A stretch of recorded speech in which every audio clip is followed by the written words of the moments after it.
Looks like you're headed for the great beyond tomorrow, just as planned. I froze when I heard a woman's laugh and voice I didn't recognize. The voice was coming from my husband Nicholas's phone. Right now, he's in the shower. Our 4-year-old daughter Margaret happened to be nearby when his phone rang. She touched it and, not knowing any better, turned on the speaker. The woman, assuming my husband had picked up, kept talking. With this, we'll get the insurance money, and finally we can be a real couple. I got a bad feeling, a real sense of dread. That's when I discovered the terrible secret plan my husband had been hiding. My name is Sophie. I'm 32 and work in an office. I've been married to Nicholas for 5 years, who is 3 years older than me, and a company employee. Together with Margaret, we are a family of 3. Nicholas is a doting father. Margaret adores him and always clings to him. Every time I saw this, it filled me with joy. I always wanted to cherish the time spent as a family, so I'd adjust my work schedule to coincide with Nicholas's days off. We'd go shopping, visit the aquarium, or go to the zoo. Margaret was looking forward to those days as well. However, 3 months ago, things changed. You don't need to match your days off with me anymore. Work's gotten busy. What? But Margaret looks forward to spending time with you. It can be helped. Nicholas yelled at me and left the house without saying another word. He didn't come back that day. Seeing this sudden change in his normally calm demeanor puzzled me. After that day, he started coming home late due to overtime, and the number of sudden business trips increased. And whenever he came back from those trips, his wedding ring was conspicuously missing. For some reason, he also seemed eager to take a shower right away. One day, Nicholas says to me, How about we take a day off next week and spend some time together? Just the 2 of us. That's unusual, I thought, but it turns out I'm also off work that day. Come to think of it, since Margaret was born, Nicholas and I haven't had any alone time. He tells me he's already arranged for Margaret to stay at my in-laws' house, so I happily agree. We could go for a drive to the beach, he suggests, and I can't help but look forward to that day. Then, the day before our date comes around, for some reason Nicholas takes a shower as soon as he gets home. Normally, he takes his phone with him everywhere, even to the bathroom. But today, he left it on the table. While I'm cooking, his phone starts to ring. As I'm drying my hands, Margaret picks up the phone and puts it on speaker. Everything's set for tomorrow. He'll be out of the picture. A mysterious woman's voice fills the air. Stunned by her words, I keep listening. She seems to think Nicholas picked up and continues talking. With this, the insurance money will be ours, and finally we can... Who's that, Auntie? A friend of Dad's? Hearing Margaret's voice, the woman hurriedly hangs up. Margaret tilts her head. What was that? Maybe it's a friend of Dad's. Let's tell him. Okay. Margaret runs off towards the bathroom with a smile. I guess she wants to tell her dad as soon as possible. In the meantime, his phone is left on the table. Just as I'm about to snoop through it, I hear the bathroom door open and quickly put the phone back in its place. Margaret informs a freshly showered Nicholas, Dad, your friend called. Suddenly, Nicholas rushes into the living room, his body still wet. Did you answer my phone without asking? No, Margaret picked up, but I didn't listen. I see. His stern face relaxes suddenly. His brow smooths. Is he cheating? And what was that about? Out of the picture.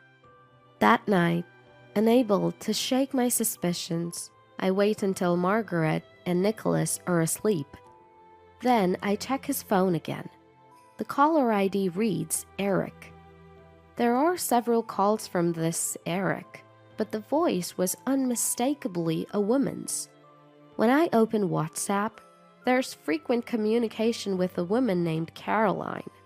Reading the content, it's clear that Eric is probably a cover, and it's really Caroline. In the messages I found on his phone, there were details about the sinister plan the woman had just mentioned.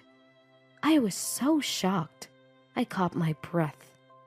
Who is this woman? I can't believe it. Fuming, I clenched my trembling hands tightly. Further investigation of his phone gallery revealed multiple selfies of Caroline cozying up to Nicholas. The woman in these pictures, attached to Nicholas like glue, looked familiar. Is this woman? Could it be? When I checked my work computer, it turns out she was someone I knew. So that's how it is. After transferring all the evidence to my computer, I found some important documents in Nicholas's carry-on bag. If you're up for this, be prepared. I've got plenty to corner you both. I then made a call to someone. I didn't sleep a wink that night, and morning eventually came. As I prepared breakfast, Nicholas, unusually up early and in high spirits, said, Great weather for a drive, huh? Sure is. I replied with a fake smile, but he didn't seem to notice my mood. All right, let's get moving. After dropping Margaret off at my in-laws' house, Nicholas started driving. Today, Nicholas was unusually chatty, rambling on about trivial matters. As I played along, my phone rang about 30 minutes into the trip. It's a call from your mom. Margaret seems to have a fever. We need to go back. What? I mean, we asked Mom to watch her. She should handle it. Mom says she has a fever close to 102 degrees Fahrenheit and wants to take her to the hospital. I have the medical insurance card, so we need to go back. All right, fine. Nicholas reluctantly made a U-turn. When we arrived at my in-laws' house, Nicholas energetically opened the door to be greeted by a surprised-looking Sasha, my mother-in-law. Mom, how's Margaret's fever? What are you talking about? You called Sophie's phone earlier, right? I did? I never made such a call. Confused, Nicholas and Sasha were at a loss for words, but Nicholas quickly turned to confront me. Hey, what's going on?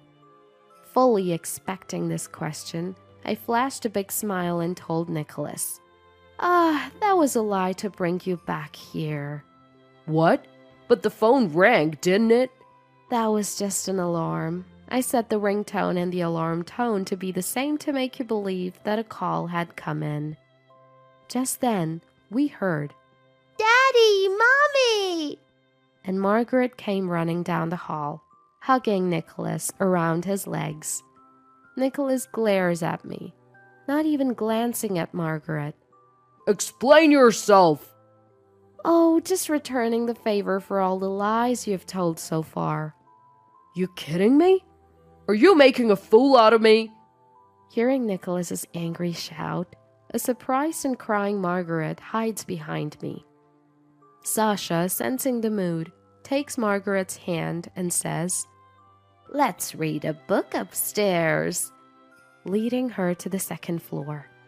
Standing alone in the entryway, Nicholas just stares at me in silence for a moment. That's when the doorbell rings. Opening the door to our surprise, it's Nicholas's affair partner, Caroline.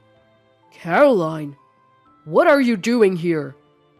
Nicholas seems utterly flustered. What do you mean? You invited me here to meet your friends and parents-in-law, didn't you? I did? Look, here's the message you sent me. Caroline shows her WhatsApp screen to a puzzled Nicholas. More importantly, why is your wife here? Caroline presses while Nicholas stammers, lost for words. I was the one who invited Caroline, pretending to be you. Hearing my words, both of them looked at me, eyes wide open. What the heck are you thinking? Because I'm not ready to move on to the next world just yet. Nicholas, you were planning something nefarious with me by the sea, weren't you? How do you know about that? Both Nicholas and Caroline seem unsettled, exchanging alarmed glances. They clearly never suspected their plot was exposed. When Margaret answered your phone, I overheard Caroline say, "The plan is on and my wife will be gone tomorrow." Anybody would find that strange upon hearing it. I moved to the living room, sit across the table from the two, and slam printed copies of their WhatsApp conversations and photographs on the table. I have plenty of evidence. How did you get this? Nicholas and Caroline are stunned, staring at the undeniable evidence. Did you forget what I do for a living? You worked some desk job at a company. True, but it's a detective agency. These days, I'm doing more sleuthing than clerical work. At that, Nicholas and Caroline tremble in disbelief. And then I lay out the $300,000 life insurance policy under Nicholas's name in front of him. I can't believe my own husband was planning to trade my life for money. That's a misunderstanding. What misunderstanding? The entire plan is detailed in those WhatsApp messages. Well, you see... Nicholas scrambles for words, trying to make an excuse. I turned to the woman beside me, who was avoiding eye contact, and asked her a question. So, are you pregnant? What? Caroline's eyes darted around as she looked to Nicholas for support. To my surprise, he started defending her. Hey, yes, she is. She's carrying a baby, so don't give her a hard time. That's not fair. Nicholas walked over to Caroline and affectionately rubbed her belly, giving me a glare. That's a lie. What do you mean, a lie? I'm 5 months along. Caroline pointed to a sonogram picture on the table. Look at this. This is proof. The date on that sonogram is 10 months old. If it was real, the baby would be born by now. What? What do you mean? Nicholas was watching the exchange between me and Caroline with a puzzled expression. The pregnancy is a lie. Also, did you know she's a scam artist? Nicholas looked shocked. Turns out, Caroline was a scam artist who targeted married men. Her scheme was always the same: pretend to be pregnant after dating for a while and then extort a large sum of money. I had been involved in a background check for Caroline through work and recognized her face. When I showed the investigative report to Nicholas, he was reading it, gasping. You're kidding me. Nick, all of this is nonsense. Don't listen to her. A panicked Caroline clung to Nicholas, but he forcefully shook her off and sighed deeply. I can trust Sophie because she's never lied to me. Compared to that, I can't believe you're not just lying, but you're also a scam artist. No, Nick, please believe me. Caroline sank to her knees, covering her face with her hands, and began to sob as if to gain sympathy. However, even Nicholas seemed to realize he could no longer trust Caroline. Out of the blue, he offered me a sincere apology. Sorry. My bad. Let's start over. I was utterly flabbergasted by Nicholas, who seemed to think an apology would fix everything. I then handed him the divorce papers I had prepared in advance. We can't be a married couple anymore. You'll sign this, right? In the divorce proceedings, I also demanded $30,000 in damages, $20,000 for property division, and $1,000 for monthly child support. Please, don't say that. Reconsider. It's too late for that. The only person I love is you, Sophie. Just as Nicholas was resisting, making all sorts of excuses and hesitating to sign, Margaret came downstairs and ran over him. Dad, do you need help signing? Should Margaret write it for you? Margaret smiled innocently at him. Unable to resist any longer, Nicholas signed the papers without a word. Dad, I signed it well for you. Margaret, who knew nothing of the situation, beamed happily. Sasha noticed the situation and invited Margaret to the park. Full of energy, Margaret said, I'll be going now. And left. I'll also demand $1.5 million from you in the divorce case, I told Caroline. She lost her temper, her face turning red. Why should I have to pay? I'll also be contacting the police about you. Pay for your crime. Caroline's face turned pale and she started to tremble. I can't be caught now. She dashed out of the living room towards the entrance. However, police were already waiting outside, and Caroline was immediately arrested. Let go of me! Caroline, whose appearance was far from her shrieks, thrashed about as she was restrained by the police. Nicholas, who had followed her to the entrance, looked drained when he saw what was happening. A police officer then tapped Nicholas on the shoulder and said, It's time to go.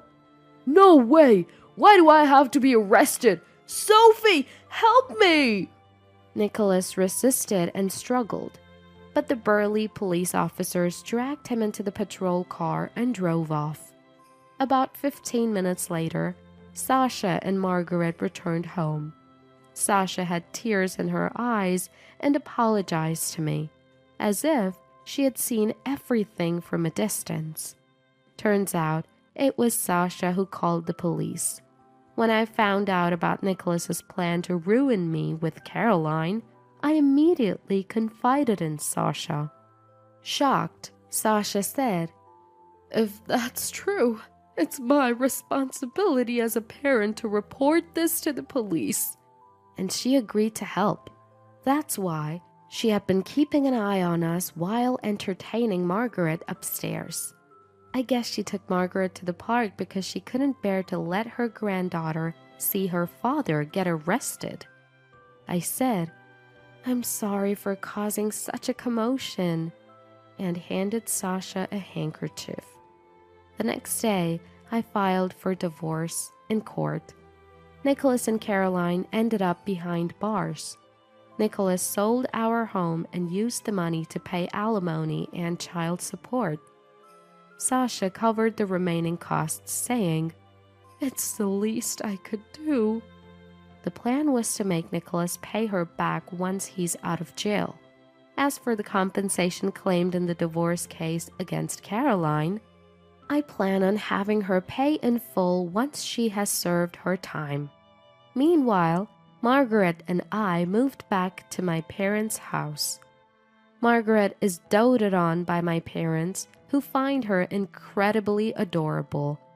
I am committed to protecting my sweet Margaret and pouring all my love into her from now on.